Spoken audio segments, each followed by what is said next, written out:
إخواني أخواتي متتبعين قناة مع سعاد، أهلا وسهلا بكم. كي دايرين؟ لاباس عليكم؟ نتمنى هذا الفيديو يلقاكم وأنتم في أتم الصحة والعافية. وكيف تعودتوا دائما معايا على قناتي مع الوصفات السهلة والسريعة، اليوم غادي نتقاسم معكم واحد لاماريناد اللي كتجي رائعة بالنسبة للصدر ديال الدجاج. إذا عندي القليل من الملح والقليل من ثوم بودرة، يمكن لكم تعوضوها بالثوم العادي، يعني درسوا ضريس ديال الثومه اولا جوج ضريسات على حسب الكميه. القليل من الفلفل الاسود، عصير نصف حامضه، وملعقتين من الياغورت الطبيعي بدون سكر.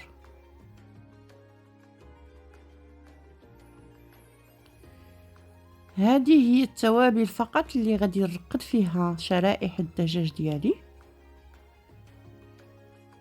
كنحرك مزيان جميع العناصر وكناخد الشرائح ديالي ندوزها في هذا الخليط وكنخليها ترتاح على الاقل واحد الساعه، ومن بعد كندوز كنطيبها.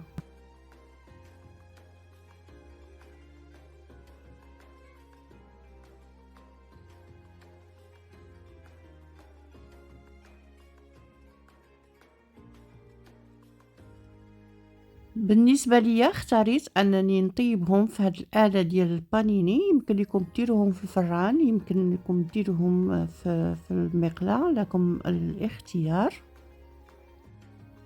وهذا هو الدجاج ديالي من بعد ما تشرب من هذيك النكهات. غادي ندوز غادي نحطوه في الشوايه.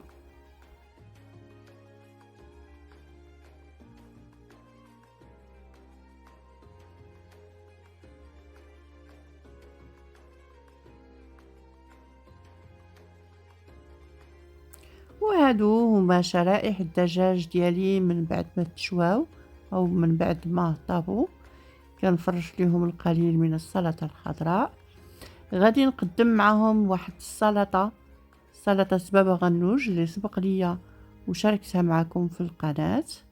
غادي تلقاو رابط الوصفه في صندوق الوصف، هي واحد العصير اللي هو عصير الجزر شاركته معكم حتى هو. غادي نخلي لكم رابط الوصفتين في صندوق الوصف. نتمنى ان هذا الفيديو يكون كان خفيف على قلوبكم. الى عجبكم ما تنساوش تلايكيو تبارطاجيو مع الاهل والاصدقاء ديالكم لتعم الفائده. ونقول لكم الى فيديو لاحق مع وصفه جديده ان شاء الله. مع السلامه.